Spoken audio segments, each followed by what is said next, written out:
Hello everyone, this is Neha and welcome to my channel teaching exams. Friends, आज के video में हम solve करेंगे मैथ्स के टॉप 10 क्वेश्चंस जो कि होंगे सीटेट प्राइमरी लेवल के। तो चलिए स्टार्ट करते हैं आज के पहले क्वेश्चन से। पहला क्वेश्चन है, एक व्यक्ति निम्न फसल उगाने के लिए अपने खेत का प्रयोग इस प्रकार करता है। पॉइंट 1, खेत के 1/2 भाग में गन्ना उगाता है। पॉइंट 2, खेत के 1/4 भाग में सब्जी उगाता है। पॉइंट 3, शेष खेत में खाद्यान्न उगाता है।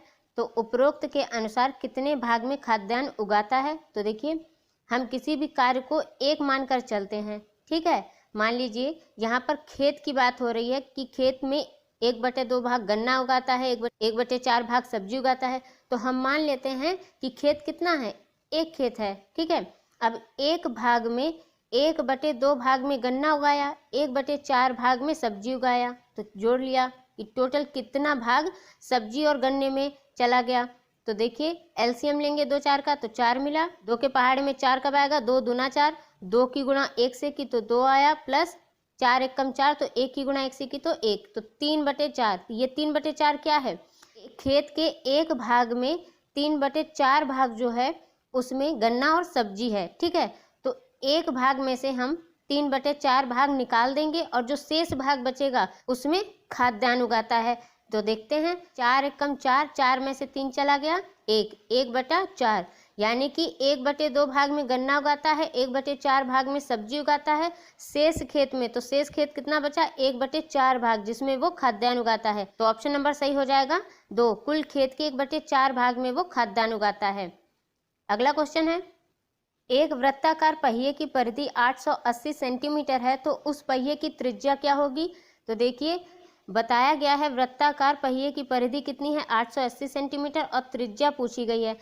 तो परिधि का फॉर्मूला क्या होता है? मान लीजिए यहाँ वृत्ताकार दे रखा है, तो वृत्ताकार पहिए की परिधि का फॉर्मूला होता है 2πr, और ये कितना दे रखा है? 880 सेंटीमीटर। तो ये हम इसके बराबर लिख सकते हैं। अब इसको हम सॉल्व करेंगे।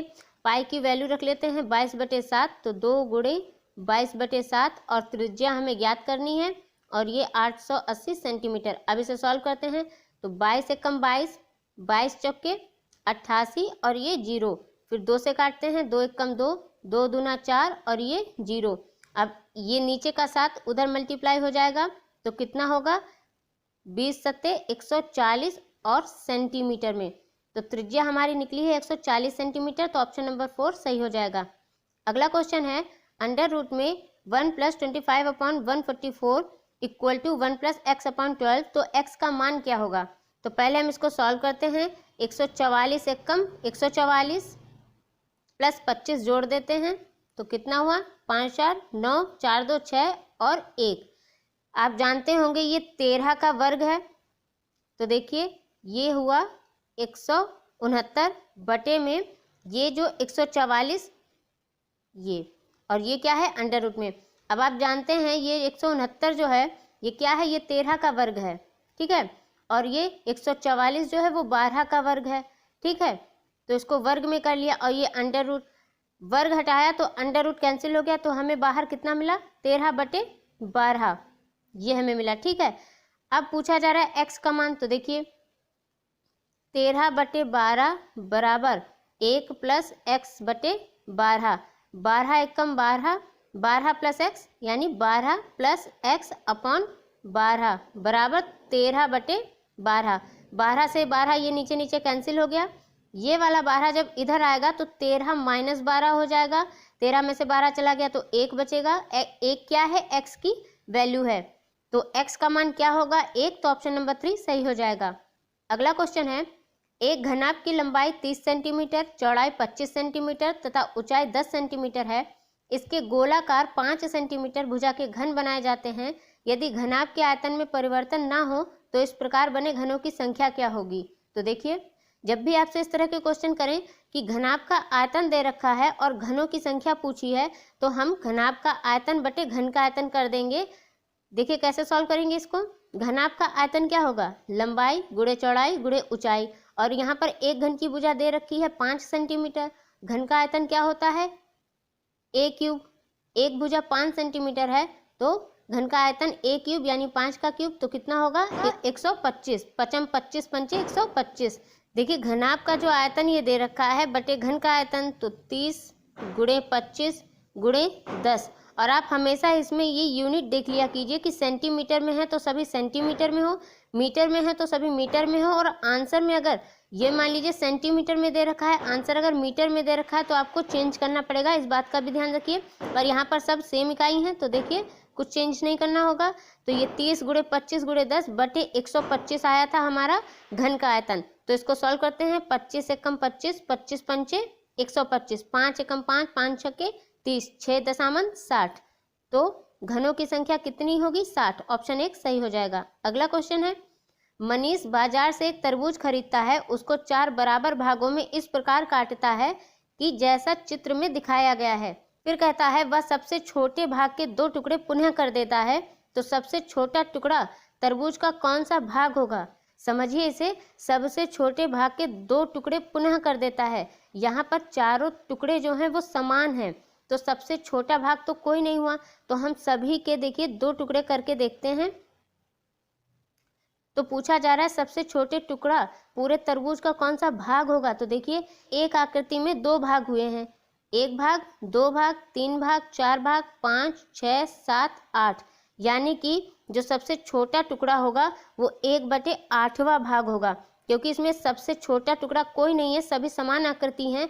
तो जिसको भी हम 2 भाग में काटेंगे तो वो क्या होगा? 1/8वां भाग। तो ऑप्शन नंबर सही हो जाएगा 3। सबसे छोटा टुकड़ा तरबूज का कौन सा भाग होगा? 1/8वां भाग। अगला क्वेश्चन है, मोहन एक मीनार की चोटी पर चढ़ना चाहता है। मीनार की ऊंचाई 240 मीटर है। बिना किसी सहारे के मीनार पर सीधा चढ़ना संभव नहीं है। यह सोचकर वह मीनार के सहारे एक सीढ़ी खड़ी करता है। सीढ़ी मीनार के ऊपरी भाग तक पहुंच जाती है। यदि वह मीनार से सीढ़ी का निचला सिरा 70 मीटर दूर रखे तो उसे कितनी लंबाई की सीढ़ी चाहिए? तो देखिए मोहन एक मीनार की चोटी पर चढ़ना चाहता है, तो मीनार की चोटी मान लीजिए ये है मीनार की चोटी, ठीक है। मीनार की ऊंचाई 240 मीटर है, तो ये आपकी 240 मीटर हो गई।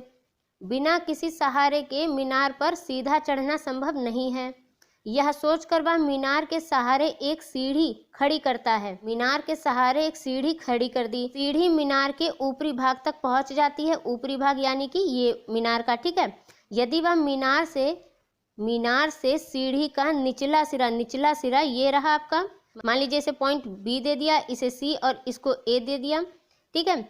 यदि वह मीनार से सीढ़ी का निचला सिरा 70 मीटर दूर रखे, यानी मीनार से सीढ़ी का निचला सिरा 70 मीटर की दूरी पर रखे, ये 70 मीटर की दूरी हो गई, तो उसे कितनी लंबाई की सीढ़ी चाहिए? तो हमसे ये लंबाई पूछी गई है। तो देखिए इसमें हम पाइथागोरस थ्योरम लगा देंगे। पाइथागोरस थ्योरम क्या होती है?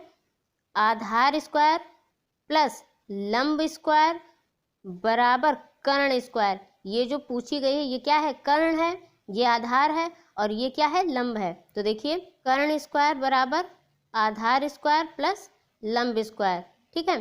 तो कर्ण तो मान लीजिए एक्स स्क्वायर, एक्स मान लिया, या कर्ण स्क्वायर भी लिखा रहने दीजिए, ठीक है।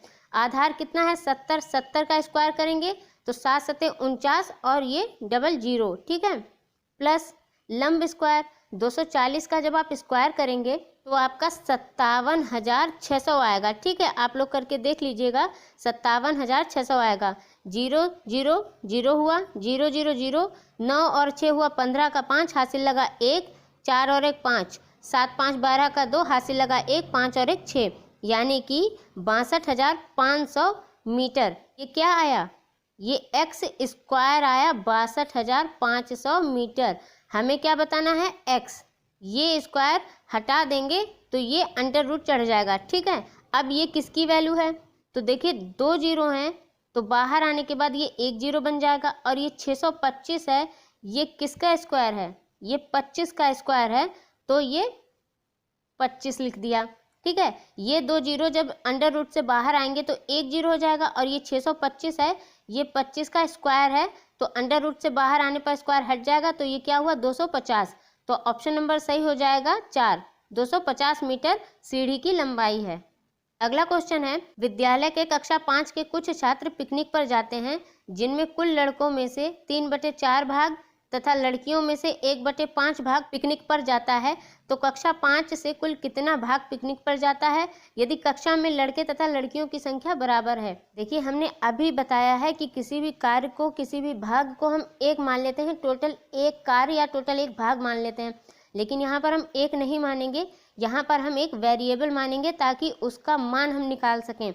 तो लड़के की संख्या मान ली x है, लड़कियों की संख्या बराबर है तो हम लड़कियों की संख्या को भी x मानेंगे, प्लस कर देंगे बराबर 2x। 2x क्या है? लड़के तथा लड़कियों की टोटल संख्या है। अब देखिए लड़कों में से 3/4 भाग पिकनिक पर गया तो हम कैसे मानेंगे? तो 3/4 भाग लड़कों का प्लस 1/5 x भाग लड़कियों का पिकनिक पर गया तो टोटल कितना भाग पिकनिक पर गया? तो इसका हम एलसीएम लेंगे तो कितना आएगा? 20। 4 के पहाड़े में 20 किस पर आता है? 4 पंचे 20, 5 तिया 15, तो ये हुआ 15x प्लस 5 के पहाड़े में 20, 5 चक्कू 20, 4 एकम 4 तो 4x हुआ। 15x प्लस 4x कितना हुआ? 19x/20। अब ये 19/20 जो है कितना हुआ? ये टोटल भाग लड़के तथा लड़कियों की संख्या का हुआ जो पिकनिक पर गए हैं। तो देखिए 19/20x भाग कहाँ गया है? पिकनिक पर। टोटल कितने थे? 2x थे। लड़के तथा लड़कियों की टोटल संख्या 2x है और उसमें से कितना भाग गया है? 19/20 भाग गया है, तो हम इसको डिवाइड कर देंगे। तो कर दिया डिवाइड। अब इस 2x को जब हम ऊपर ले जाएंगे तो ये बटे में आ जाएगा। कैसे? देखिए 2x के नीचे हमने 1 माना, अब इसको जब हम पलटेंगे तो ये ऊपर पलट कर जाएगा तो 1/2x बन जाएगा। ठीक है, अब इसको सॉल्व करते हैं। देखिए x से x कैंसिल हो गया, 19 की गुणा 1 से की 19 आया और 20 की गुणा 2 से की कितना आया? 40। 20 दूना 40, 19/40। 19/40 भाग क्या है? ये कक्षा 5 से कुल कितना भाग पिकनिक पर जाता है? तो 19/40 भाग पिकनिक पर जाता है। ऑप्शन नंबर 2 सही हो जाएगा। अगला क्वेश्चन है, छोटी कक्षाओं में गणित नीरसता दूर करने के लिए कौन सी शिक्षा विधि उपयुक्त है? नंबर 1 निगमन विधि, नंबर 2 आगमन विधि, नंबर 3 प्रोजेक्ट विधि या फिर नंबर 4 परिकल्पना विधि। तो देखिए छोटी कक्षाओं में गणित नीरसता दूर करने के लिए कौन सी शिक्षा विधि उपयुक्त होती है? तो वो आगमन विधि उपयुक्त होती है। तो ऑप्शन नंबर 2 सही हो जाएगा। आगमन विधि में बच्चों को पहले उदाहरण देते हैं, बाद में नियम बताते हैं, इसीलिए जो आगमन विधि होती है वो छोटी कक्षाओं में गणित नीरसता दूर करती है। अगला क्वेश्चन है, राष्ट्रीय पाठ्यचर्या की रूपरेखा यानी एनसीएफ 2005 मानती है कि गणित में चिंतन और तर्कणा का एक तरीका शामिल होता है। इस दृष्टिकोण को किसके द्वारा प्राप्त किया जा सकता है? नंबर 1 विद्यार्थियों को विशेष कोचिंग देना, नंबर 2 खोजबीन उपागम का प्रयोग करना, हस्तचालकों को जीवन से जोड़ना, विद्यार्थियों को चर्चाओं में शामिल करना, नंबर 3 गणित की सभी पाठ्य पुस्तकों का पुनर्लेखन करना या फिर नंबर 4 विद्यार्थियों को बहुत सारे सवाल का कार्यपत्रक देना। तो देखिए बहुत सारे सवाल का कार्यपत्रक देना तो निगेटिव वर्ड हो गया, तो ऑप्शन 4 गलत हो जाएगा। विद्यार्थियों को विशेष कोचिंग देना भी निगेटिव वर्ड हुआ, कोचिंग देना तो निगेटिव वर्ड हुआ, तो ऑप्शन 1 भी गलत हो जाएगा। गणित की सभी पाठ्य पुस्तकों का पुनर्लेखन करना तो ये भी गलत हो जाएगा। राष्ट्रीय पाठ्यचर्या की रूपरेखा 2005 मानती है कि गणित में चिंतन और तर्कणा का एक तरीका शामिल होता है। इस दृष्टिकोण को किसके द्वारा प्राप्त किया जा सकता है? तो खोजबीन उपागम का प्रयोग करके, हस्तचालकों को जीवन से जोड़कर, विद्यार्थियों को चर्चाओं में शामिल करके। तो ऑप्शन नंबर 2 यहाँ पर सही हो जाएगा। अगला क्वेश्चन है, हमें इसको जोड़कर इसका मान बताना है। तो देखिए 7.007 फिर 0.007 फिर 0.07 और फिर 0.7। अब देखिए 7 7 14, 14 का 4 हासिल लगा 1, 7 और 1 8, ये यहाँ पर 7 दशमलव और ये 7, तो 7.784। तो ऑप्शन नंबर सही हो जाएगा 2। ये थे आपके टॉप 10 क्वेश्चंस मैथ्स के। होपफुली फ्रेंड्स आपको सारे क्वेश्चन समझ में आए होंगे, और अगर आपको यह वीडियो अच्छा लगे तो मेक श्योर मेरे चैनल को सब्सक्राइब करें, वीडियो को लाइक करें और बेल बटन को प्रेस करना ना भूलें ताकि मेरी नई वीडियोस की नोटिफिकेशन आप तक पहुंच सके। Till then bye, take care and thank you for watching.